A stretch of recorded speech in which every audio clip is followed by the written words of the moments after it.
Welcome to the main zone. I am Jermaine. Thank you for tuning my podcast. Wherever you are, however you're listening, Spotify, Apple Music, Apple Podcast, shoot, Amazon, or watching on YouTube, I appreciate it. Normally, I don't do a podcast this soon after I just released one, but it was the NBA trade deadline, so I had to cover it. So many things, so many moves the last few days.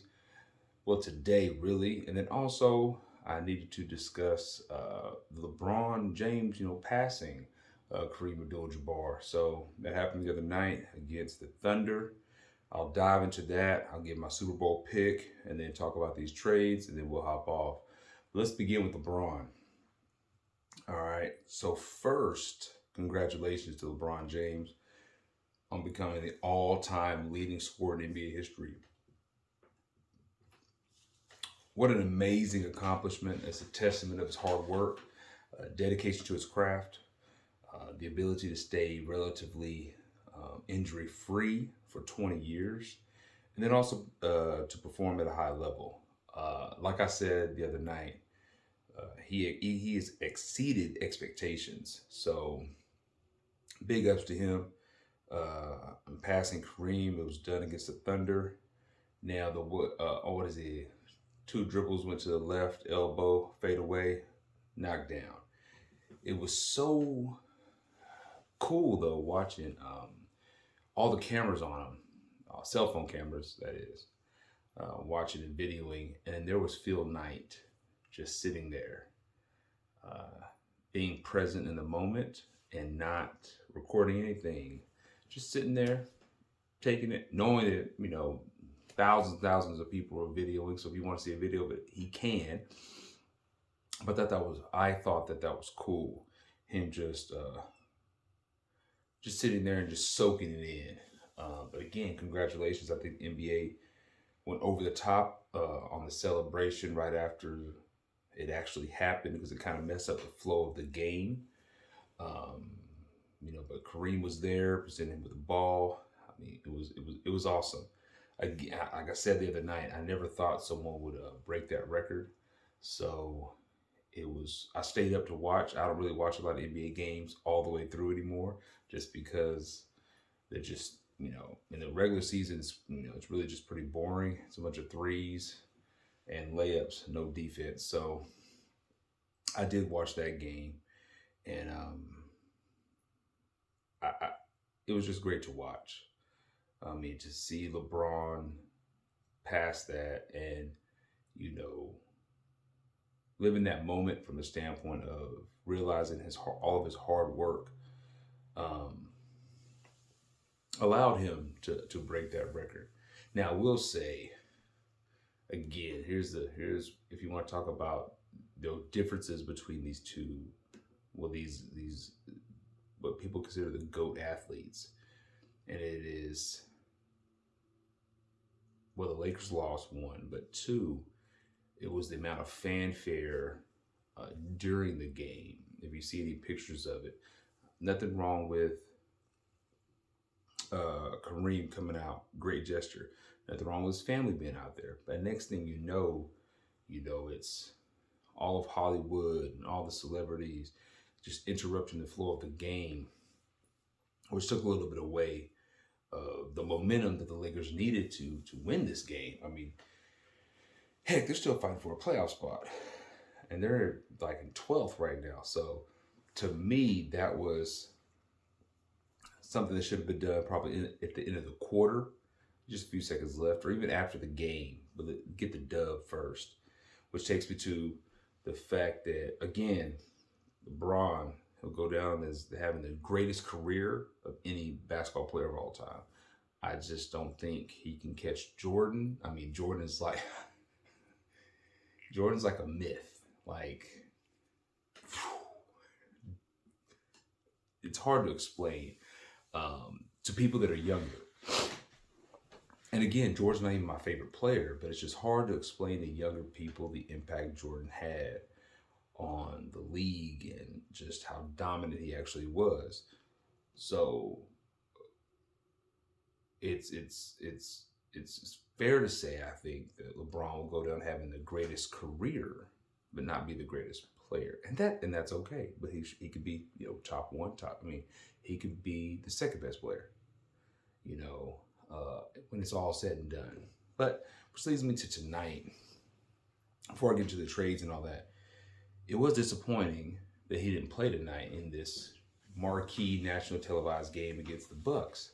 I get it. You already passed the all-time record. I get it. You just traded Westbrook and other players, so you have a lot of new guys, and y'all are depleted today. But you need to win. Like every win counts. There's no reason that you made these trades without wanting to make the playoffs. So the fact that he didn't play tonight was a little bit disappointing from the standpoint of, man, like it's not like y'all are sitting in third place. You're outside looking in right now. You need every win, and LeBron playing allows you to have a better chance of winning. And then I might get a lot of, as people saying I'm a hater for this, but I didn't understand the speech before the game tonight. I didn't understand that. You broke the record the other night. You had a press conference after that. I get you want to thank Laker faithful and all that, but you're not even playing.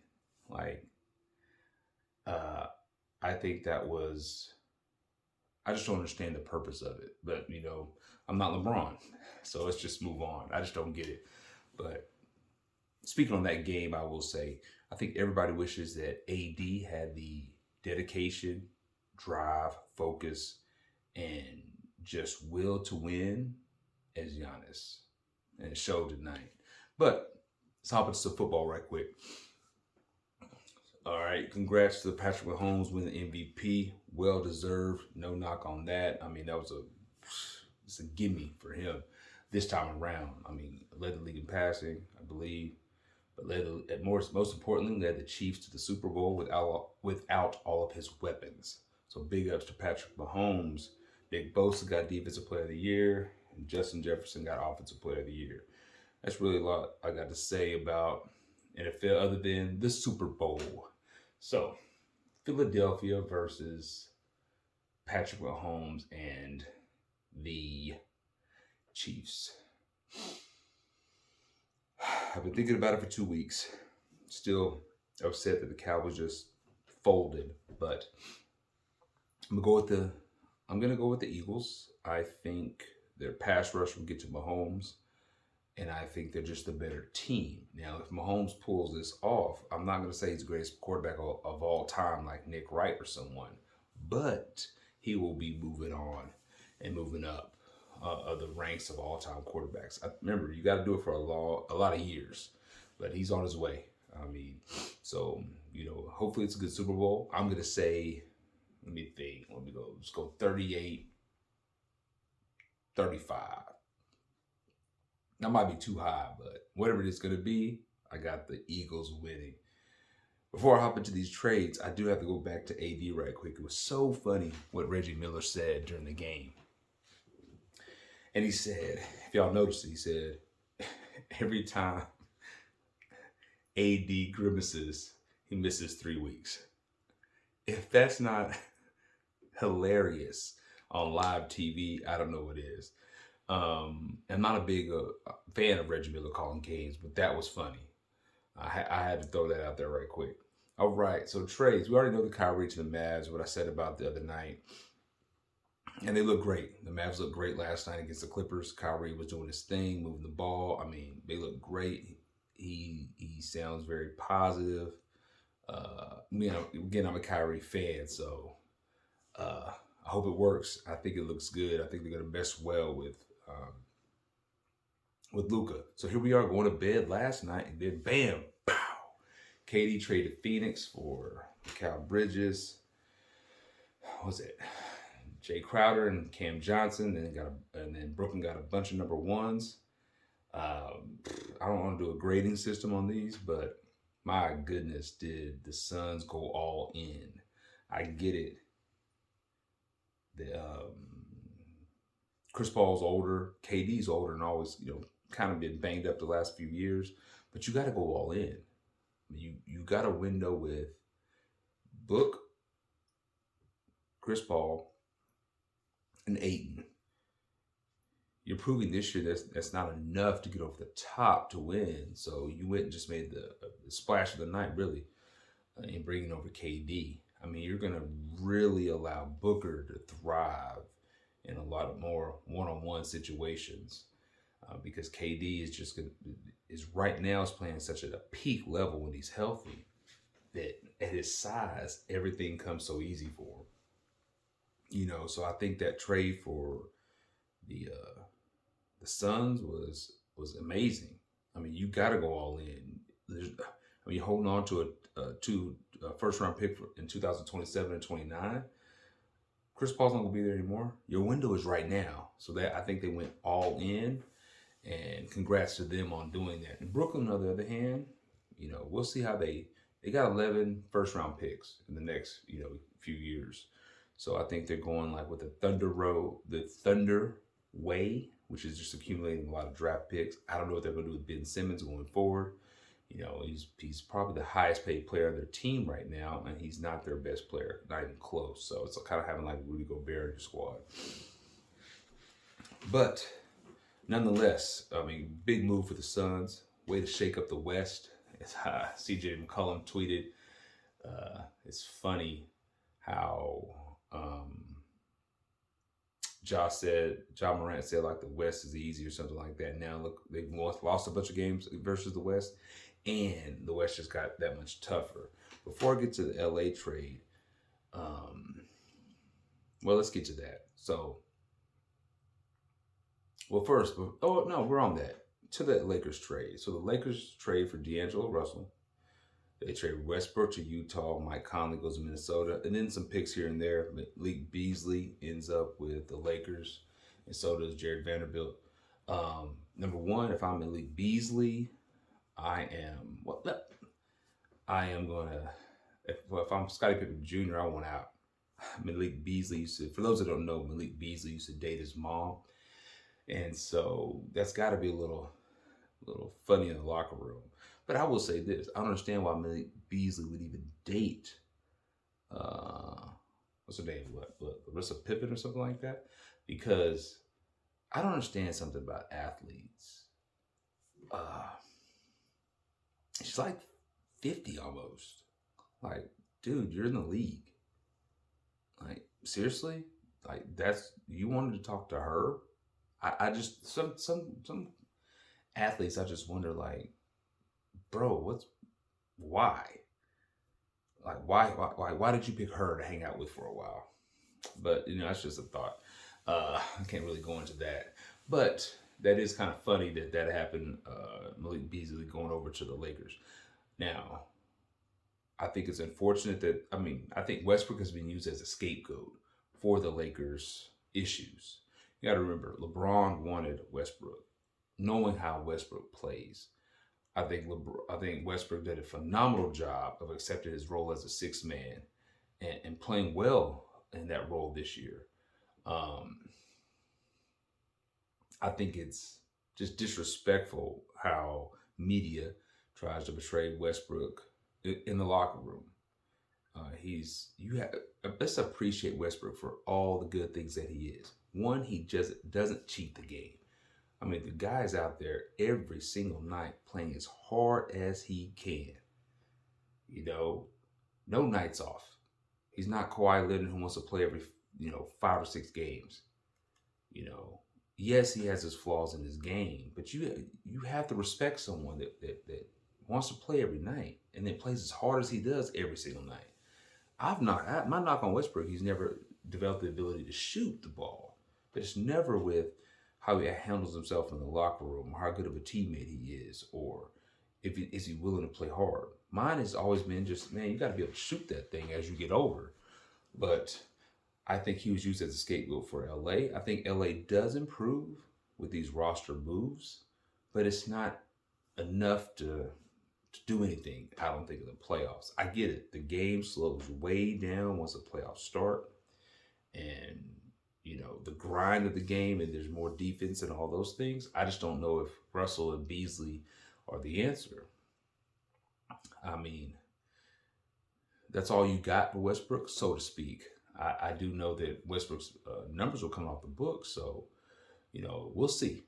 But I do think Rob Pelinka did as well as he could with what he had. It's not like he has a lot of assets. Westbrook around the league is not thought of as a high value player in this time of his career, and I think he was trying to hope he gave away a bunch of picks already to get AD, so he did the best that he could. As for Utah, they move on from Conley and send him to Minnesota. I think Westbrook's going to get bought out though from Utah. I think he'll get bought out. Look for him to sign with the Clippers maybe. Let me think where else he could go. Kind of limited, but you never know. Clippers don't look like they have a point guard right now. And then Mo Bamba also went to the Lakers for Pat Beverly. Beverly has not had a good year. I think the more and more he wanted to speak on podcasts or make himself feel important, the worse he actually played. Like, he's had a terrible year shooting the basketball. And I think part of it has to do with, I don't know, I think he's dedicated to the game, but I think there's more of a magnifying glass on him now because he's been out there more, and playing for LA just has added pressure. While I'm still on LA though, I will say, going back to LeBron, I forgot to say this a second ago, which is about the record. It's a testament to all of his hard work, but it's also a testament to the way the league, well, it's also like almost an indictment of how the league is actually played now. It's all threes, all layups, and anytime you go to the basket, you have to get out of the way. So when Lucas said it's easier to score in the NBA than the EuroLeague, it's true. The rules are different. You can't touch guys. I think at this current place of the NBA, it's never been easier to score. Now, it sounds like I might be hating, but I really don't. I mean, look at the scoring numbers. Everybody's averaging so many points. I think JJ Redick on his podcast said something like the 11th best defensive team from like 7-8 years ago would be the best defensive team today.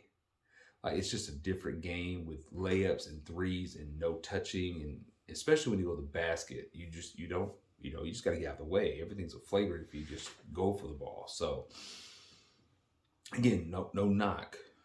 I'm a LeBron fan. It's just, I have to call it as I see it. I'm not going to be, there's two ways you can look at this. I'm not going to be, what's his name?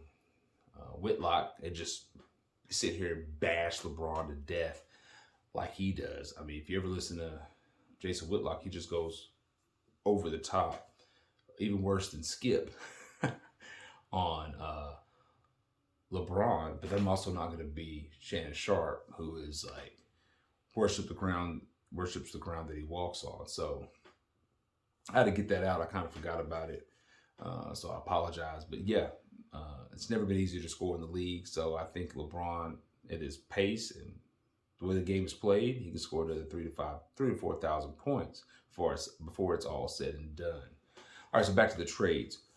The Warriors flunked their trade, in my opinion. So what they do, they traded Wiseman to Detroit, and then they end up with Gary Payton II. So you turn the second pick in the draft, who you never let get his footing in the league, you let him go for a 6'2", 3-and-D power forward / small forward. I don't get that move outside the fact that they saved like $130 million. I don't think the move was smart by the Warriors. Now, they're a dynasty. They built championship squads, so who am I? But in my opinion, it wasn't a good trade.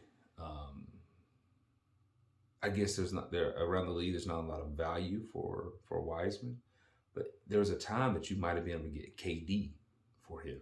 For him, let's say him, Wiseman, Wiggins, Kuminga, and a number one. Let's say 3 number ones for KD. Like, there was a time that you could actually get somebody on that caliber for Wiseman. You end up with Gary Payton II. So, I really don't understand it other than saving money. So it was a Jakob Poeltl he went to Toronto, moved by the Spurs just to get younger. I think the Spurs are just trying to add draft capital, looking to draft big and play their young guys. I always say San Antonio, I live here. It's not a free agent destination, so you have to build through the draft. So I think the Spurs are doing just that, which is smart.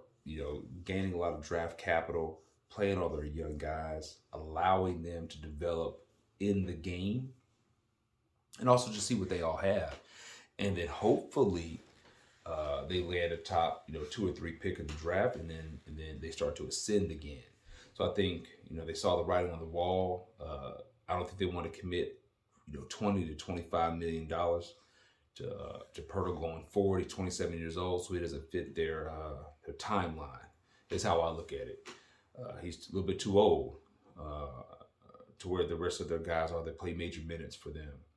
Eric Gordon went to the Lakers. He went to the Clippers. Danny Green went to the Rockets. He'll be bought out, and so did John Wall. He will definitely be bought out.